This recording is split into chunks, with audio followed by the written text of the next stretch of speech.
2021 Canada Day celebrations were a bit muted this year, not just because of the pandemic, but due to the discovery of three unmarked grave sites near residential schools in Canada. At this point, more than 1,000 graves have been discovered with ground penetrating technology. It's expected many more will soon be uncovered. Hello and welcome to the Unpublished TV. I'm Ed Hand. We're coming to you from a remote location and practicing physical distancing to enhance safety. The residential school system in Canada saw Indigenous children pulled from their traditional homes and family with the intent of driving out their culture and language. About 2/3 of those residential schools were run by the Catholic Church, although others were run by the United Anglican and Presbyterian churches. Now, the 2015 Truth and Reconciliation Commission report outlined the many abuses suffered by the children, as well as the knowledge of these grave sites. But as that report aged, it seemed the knowledge of the horror dimmed in the public eye. Then, when the first discovery was announced in Kamloops, there was widespread outrage and condemnation. It's surprising that after 6 years, Canadians finally remembered. We realize we're past the holiday now, but the Cancel Canada Day movement grew across the country as many reflected on that tragic discovery. Our unpublished.vote question asked, do you feel Canada Day celebrations should be canceled in light of the discoveries in Kamloops, Saskatchewan, and now Cranbrook? 12% said yes. 87.5% said no. And however you're watching and listening to our show, whether through our social media channels on Facebook, Twitter, YouTube, or our podcast channels, iTunes, Google Play, Spotify, iHeartRadio, and more, I'd like to remind you, you can still cast your vote on this topic at unpublished.vote and then email your MP to tell them why. Joining us to discuss this issue and where it could lead is Melissa Mbarki, policy analyst and outreach coordinator of Indigenous Policy Program at the Macdonald-Laurier Institute. As well, Carl Narenberg is the political reporter with Rabble, and I thank you both for joining us. And we'll start off with you, Melissa. Just 12% of our viewers felt Canada Day should be canceled this year. Are you surprised it's low or it's high, or what do you think about that?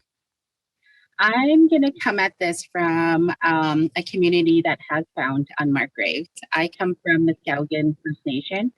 And back in the early 2000s, we had actually conducted our own search and uncovered 34 to 35 unmarked graves. And it was a finding that wasn't in the media. It was a finding that we wanted to explore more to see if there were any more unmarked grave sites within the vicinity of the school. And, it's an ongoing process. It's going to be an ongoing process for Canadians as more and more of these communities search for unmarked graves. So canceling Canada Day to me doesn't make sense. We're going to have more holidays after this. It's going to be years and years of looking and findings. And if we don't come up with a reconciliation process now, we're never going to do it. So I think the discussion shouldn't be what can we cancel? The question should be, how do we support these communities? And how do we work towards reconciliation with them? Are there other ways we can help them? Are there other ways that we can get messaging across for them, as opposed to canceling one or two holidays? To me, that doesn't make sense. In light of the movement, I don't think it was like cancel it forever. It was predominantly just for this year because of obviously the tragic discovery. Carl, what do you think? Just about 12% felt it should have been canceled. Are you surprised by that number? I'm not surprised by the number, and my own view is that I sympathize a great deal with those who want to do something. And I think it's especially people who consider themselves to be allies of Indigenous people rather than Indigenous people themselves. But maybe you can correct me if I'm wrong. And I think this whole movement came out of all kinds of people, often in large cities, and I know people in Kingston were very involved in it. So it was a need to visibly and publicly take a stand. It's sort of like taking down Sir John A. Macdonald's statue, that sort of thing. But I agree with Melissa that what is really important to do are tangible and concrete things to do.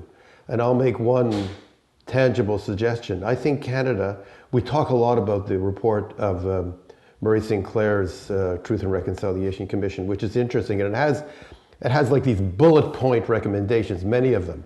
And I should mention, Justin Trudeau was leader of a Liberal Party with about 37 or 38 members of Parliament, when that report when it was made public.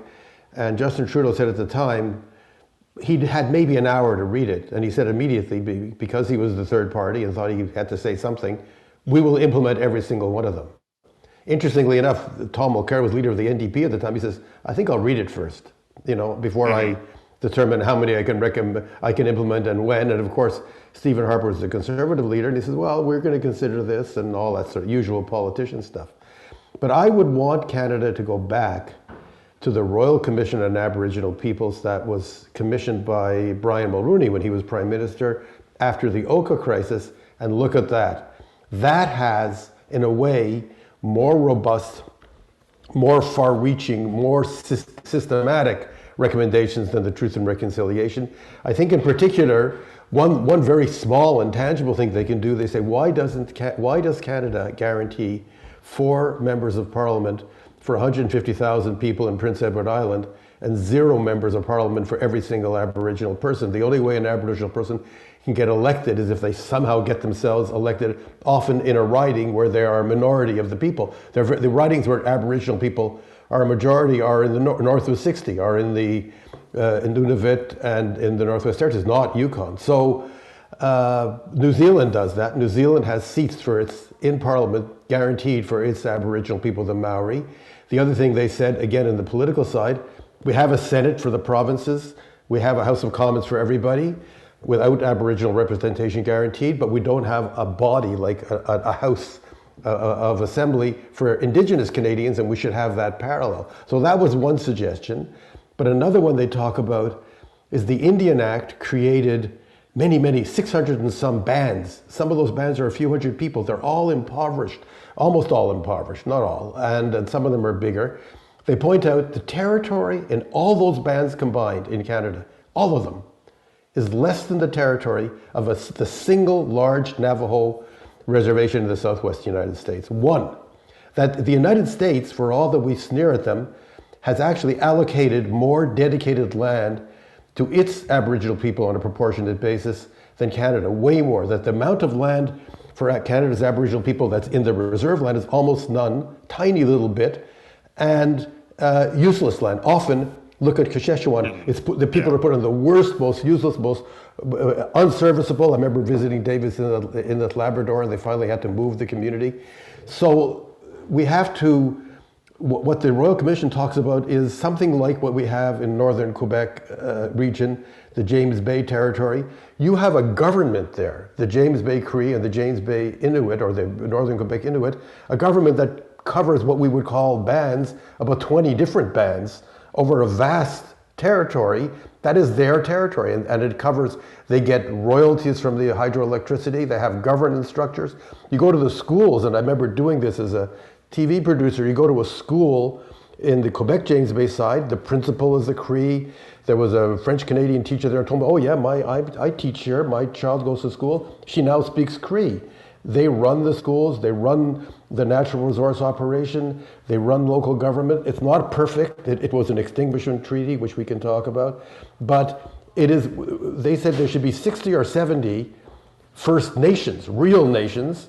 If you take like the Ojibwe of Northern Ontario or the Dene of Saskatchewan, and you'd have a proper region and a proper capacity for governance. And anyway, that would, I say, have a look at that. That was George Erasmus and Judge René Dussault. It reported, I think, in 1996. It went immediately on the shelf. Not a single politician said, even promised to read it, never mind implement it. It just disappeared completely. 2 days later, it was all too radical and it was all too fundamental. But it would result in a real change in the relationship. What do you think, Melissa? The Royal Commission report that doesn't seem to get as much talk as the Truth and Reconciliation Committee report. Is that maybe something that Canada has missed the boat on? Well, actually, Canada has missed the boat on many things. Not just the TRC report, but Commissioner's report. Pretty much any report that's out there that took years to develop and write is often sitting on someone's desk.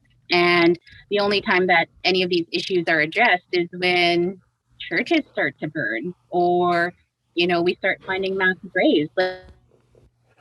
So I will just, I'll just pick up Okay. from what Melissa's talking about.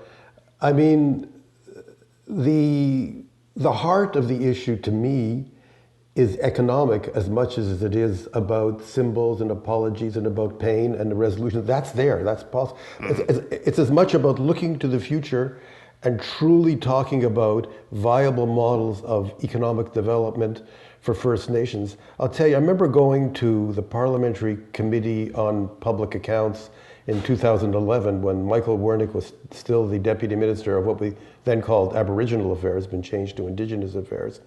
And they were talking about the Auditor General's periodic reports where that time it was Sheila Fraser, but Auditors General frequently talked about the terrible lack of services, the terrible inefficiency providing drinking water, of course, and municipal services and infrastructure, and the terrible inadequate health and education services on reserves in general, and the terrible outcomes.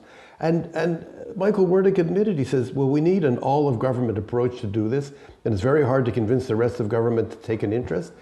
And we're dealing with, the Auditor General said, these are idiotic ways of running anything. I mean, each individual band has a contribution agreement for its schools, for instance, an education system, with the federal government. You have federal government here, huge entity with 360,000 employees, with billions of dollars, the largest enterprise in all of Canada by far, and you have little band in northwestern Ontario, 500 people in a negotiation. What kind of negotiation is that? And they get a contribution agreement that are so complicated and so onerous that a huge amounts of money from the agreement have to go to consultants to help them deal with it. These communities don't have a huge number of accountants and lawyers and people to deal with it, so much of the money for services to Indigenous people go to all these industry of consultants who they need in order to interact with the federal government because they can't figure out what they're supposed to do. As a result, again, I point, the model was changed. They broke that model for James Bay, so they have the Cree School Board of Quebec. Exactly what Michael Wernick said we needed. He says, we don't know. We're the federal government. Education is not one of our responsibilities. So the only people we're responsible to educate are Indigenous people. The provinces educate people. We need to figure out from and the provinces provide hospitals and healthcare to people. We don't do that either. So we have to figure out from the provinces how to do it. But, Michael Wernick became the deputy minister. He had a chance. He had a chance to say, I'm in charge now. We're going to do an all-of-government approach. But what did he do? He worried about convincing Jody Wilson-Raybould that she had to give a break to a Quebec company in Quebec because they were worried about an election coming. He became another political operative like everybody else, and he forgot about his previous role. I think you're there now, Melissa. You can talk now, I think. Are you there, Melissa? There we go. I definitely am. No, I agree with the red tape. I agree that the provincial and federal governments need to work together. And when they start doing this, we'll start resolving some of these issues like health, education, and even child and welfare. But there's just that refusal to get there. And I think that's part of what our next steps are, is how do we get all these bodies together and maybe form one, so that we don't have different bits and pieces going all over the place where we can't keep track of it. And that's another issue that we're facing, is tracking, funds going to the reserves, what's going there and what's not going there. This is something that Canadian taxpayers are asking. And that's something that we can't provide them because there's no financial accountability on the federal side of things. And we need to start changing this flow of money and flow of resources, and we need to start getting these resources directly to reserves and bypassing some of the consultants or some of these middlemen that do reap the benefits and reserves don't, because by the time the money gets there, it's already spent. So you have little to no money to go to water issues. And it's very frustrating from a reserve point of view because we're getting the backlash. It's like, well, where's all the money? Well, we can tell you what we get for water, which is zero every year. We can tell you that number, but how it's funneled through to us and how it doesn't actually get to us, we can't tell you because that's all on the federal end of things. So I think there has to be a public awareness that we're just as in the dark as you are, and blaming our leaders and our elected chief and council isn't going to get us anywhere because there are people working above them that are just as responsible. And we need to start looking at accountability. Melissa, I'm wondering from your perspective, is it a positive for Canada's Indigenous communities that these recent discoveries have woken something in Canadians? I think it has. I mean, there's a lot more conversations that are happening that didn't previously happen before. There's a lot more awareness about residential schools. You see a lot more people wearing orange and understanding what that means. There's a lot more people questioning the water issue. Like, why is it taking so long for this issue to be resolved? And that's not an answer that a First Nations community can give you because we're waiting for funds. So that answer needs to come from your MPs. That answer needs to come from the federal government that's operating reserves. So I think it's garnered a lot of questions. It's brought a lot of awareness, and it's bringing a lot of conversations even about the Indian Act that people didn't necessarily know about or even read about previously. So I think it's getting the questions out there, and it's actually bringing positive conversations into the picture. People that are saying, well, if you go here, you can probably get answers. So it's helping us in a way, but we still have a long way to go, especially dealing with the Indian Act. Carl, go ahead, Carl. No, I just wanted to pick up on that Sure. in terms of the way services are provided. I mean, Melissa, you're yourself an Indigenous person. You know a lot about it, more about it than I do, and lived it.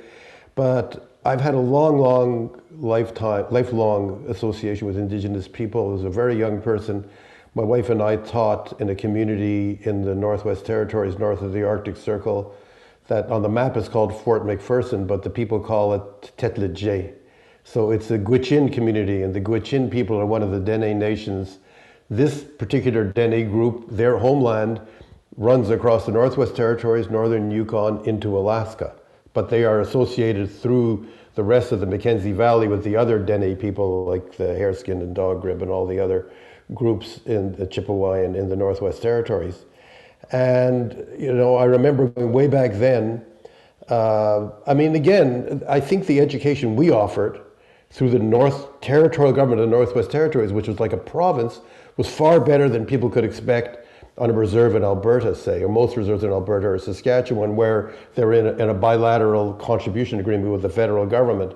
The entire Northwest Territories would have an education department headquartered in Yellowknife, and they had facilities. We had specialists, and they had training, and they brought in qualified teachers, and they tried to treat everybody well. And we included Indigenous people in the program. The late William Nersu, who was a wonderful elder in the community, would come in and teach language and teach the culture. I had a friend who was a professional ethno-linguist who created teaching materials to teach languages that were disappearing, to teach them back to the young people.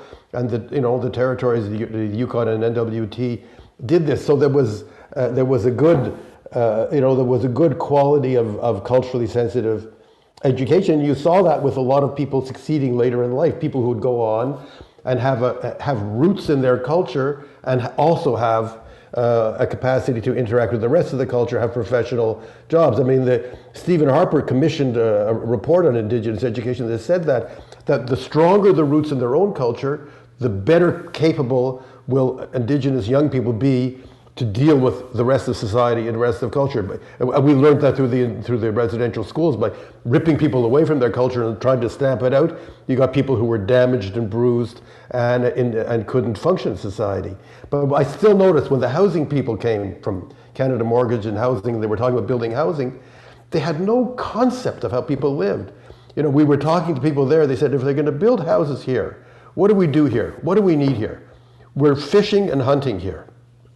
We're bringing in they catch a great big fish there called the coney, a little bit like a whitefish, but it's like 3-4 feet long. They bring it into the house. They're bringing a caribou or a moose right into the house to slaughter it. We need a great big cold porch outside, an enormous porch where we put stuff down when we come in. And then we need to have that rooms organized that way so that we can use wood as well as gas or oil to heat our house, because we want to use wood. We can cut wood ourselves, and we can get wood, and we don't have to pay money for it.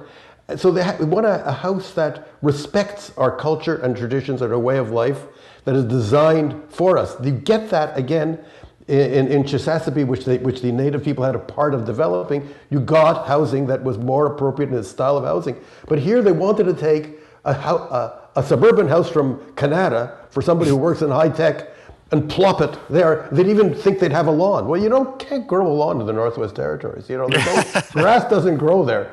And it was just like, and these people, I can't tell you the number of civil servants I've met who work in Indigenous affairs who've never been to an Indigenous community, ever. They never set foot in there are professional civil servants who are worried about their careers, are worried about making their boss happy.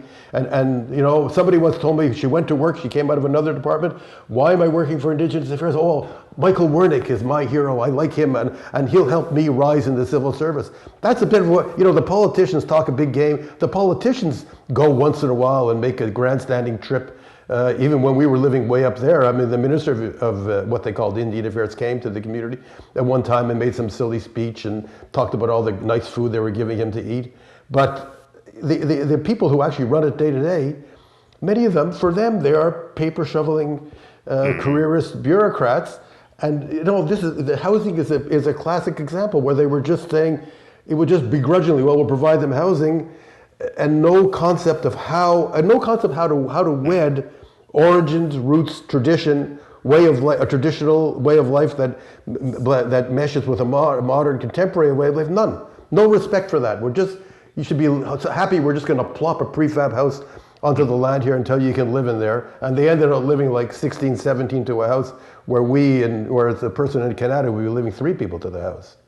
So, Melissa, you wrote, but we have a lot of hard work in coming years to reach a place of reconciliation. What kind of work are we going to need to do? It's the kind of work that we're talking about in this series. We got to look at land issues. We got to look at housing issues. We got to look at the economy. We got to look at sovereignty. I mean, there's so many different issues that we need to address for on-reserve people that aren't being looked at all. And one of the more prominent ones in the news today is the quality of water that people are drinking. I grew up under a boil water advisory for about 7 years. And people don't realize how this impacts your life. Like I was on antibiotics for that full time because of the water issue. And later in life, I became antibiotic resistant. So these are some of the health issues that people don't normally hear about. They just hear about unclean water, but they don't realize what this does to a person's health until, you get to my age and you're like, oh, maybe, I need to go through a cocktail of drugs before something actually works for me. So we're creating problems by not addressing them, and the problems are getting worse because we're not addressing them. And if we start looking at it from, either a social perspective or an economic perspective, we can start to see change in some of these communities. Sovereignty is one of them. Let these communities make decisions for themselves. Each community is different. We're not a monolith. Not all of them are well off. There's some that are quite poor, like mine, where we don't have economic self-sufficiency. We have one store, we have one school, we have a bingo hall. That's about all that we have. It's not enough to sustain a community of 400 or 500 people. So we need to start thinking outside the box and how we can help these communities so that they can better take care of themselves. Because at the end of the day, that's what we want. We want to be able to take care of ourselves. So help us get there, whether it's through change in policy or whether it's through government initiatives. We need to get there somehow. Melissa, the Catholic Church has yet to apologize. And obviously, we've got a rash of church burnings going on in Canada right now. I'm going to link the two of them together. How important is it for the Indigenous community in Canada to have a public apology by the Pope on Canadian soil? We've seen the apology come from our PM. We've had that apology. Survivors have been compensated. Has it really changed a lot in our communities?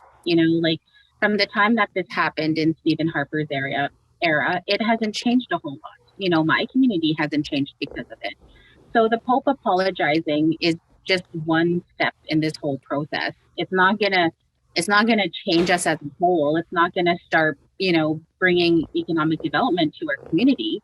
we have to say, okay, once we get this apology, this is what, we want to do. How can we get there either through the Pope or either through the federal government? How are we going to be self-sufficient? And it's a small piece in a bigger puzzle. And we need, like I said, it's going to be a long road. We have years ahead of us of hard work, and we need to figure out what work is going to be important for each community and go from there. Carl, I am always a little bit shocked or surprised that so few Canadians knew about or know about the residential schools. And, there has been a call to start teaching about that in obviously the broader curriculum. Should it be? Well, I think we should probably rethink how we teach the history of this country. I mean, a bit of the problem, I'll tell you, having been a teacher once many, many, many years ago, before Melissa was born, I think, so I'm aging myself, is that subjects like history aren't even really considered very important anymore. You hardly teach history at all. So if you say we should change the history curriculum, it's a bit meaningless because they don't even teach history. So what are you changing? But assuming that you're teaching something about Canada, I mean, I'm so old, when they started teaching us about Canada, they barely mentioned Indigenous people. Barely. It was glancingly mentioned. Before you knew it, then Jacques Cartier came and, Champlain came, and then we were off to the races, and you never heard from Indigenous people again. And then maybe there's a little mention of Louis Riel, and that's the only Indigenous person's name you ever heard. So we have to, rethink the way we teach what this country is and what it was and what it was for thousands of years, and start teaching about the actual face of what Canada was, in 1608 when Champlain established the first little settlement in Quebec. Who was living here? What was? All right, Carl, seems you've frozen. Honestly, I had the opportunity to visit the James Bay just on a camping trip. Oh, sorry, can you see me? Yep, you're good. Okay, so years ago I had an opportunity to visit just on a vacation trip, on a camping trip way up into James Bay. So I learned something. I met the people, met Cree people in that area, visited some communities in Mistassini Lake and places like that, and I got interested. And then a little bit while after that, while still a young person, we decided to go live in an Indigenous community in the north, and then I got really interested in it. I didn't know who the Dene people were. I didn't know the names of all these. I'd never heard of the Gwich'in people, I can tell you for sure, or the Lakota, or the Saulteaux Cree, and all these other, or the Algonquin. It was all nothing to me. I mean, if you look at the map, so we should be teaching young people, starting out of looking at Canada, as Canada, Indigenous Canada, it should be our starting place. And it shouldn't end then. Then you carry on showing the relation. The minute you get to Confederation, I have a friend who was a fellow teacher with us when we lived in the north, who was one of the two Gwich'in teachers in that school, and she was a teacher. She now actually lives at least teaches under reserve in Alberta, but she was one of the two there, and she taught junior grades. I think she taught grade 1 or kindergarten. She commented on Facebook, if you had only included us when you started this country in 1867, if we were only at the table with you when you started it, we'd have a very different kind of Canada now, and it would be to everybody's benefit. But when we talk about Confederation, we have to point out the representatives of different groups of colonizers met, excluding the people who were already here completely. They figured that they horse traded and decided what they wanted the country to be, excluding any representative at all of any of the people who had been here before they got here. And if we carry on that teaching, so then it would include the residential schools as part of it. I don't think we should teach the residential schools in isolation.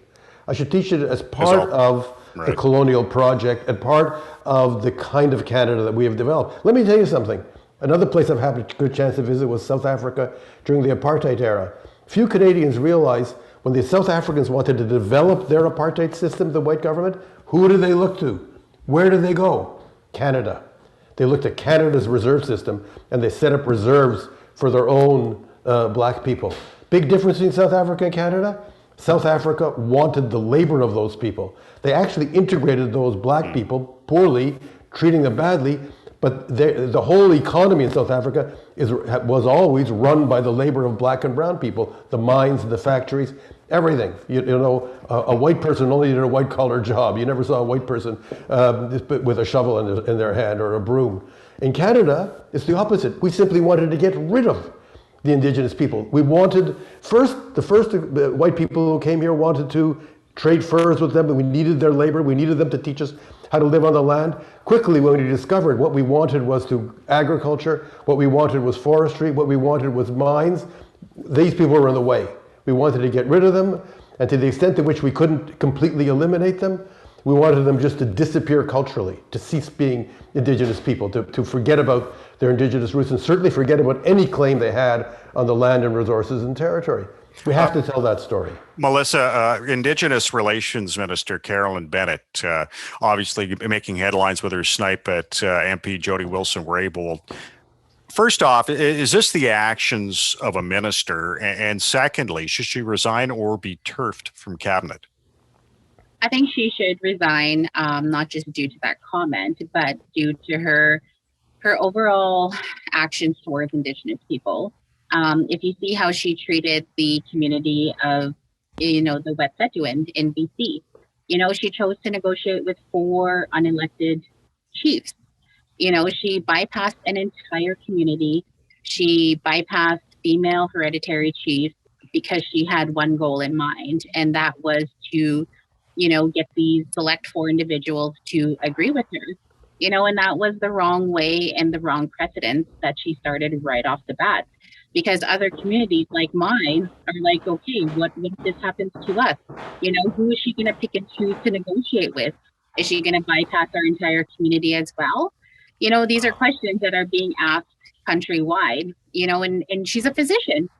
She should be looking at this water issue a little more closely. You see pictures of, children with blisters and skin rashes, and she's not saying a thing about this. Her tenure as an Indigenous minister is she's doing the exact opposite of what she should be doing for the people. And I think she should resign. I don't think she's the right person for that position at all. Folks, I want to thank you for joining us. Once again, a very engaging discussion on a very important subject. I'm hoping a lot more Canadians are going to be paying attention to this. I want to thank our guest today, Melissa Mbarkey. She's the Policy Analyst and Outreach Coordinator of Indigenous Policy Program at the Macdonald-Laurier Institute.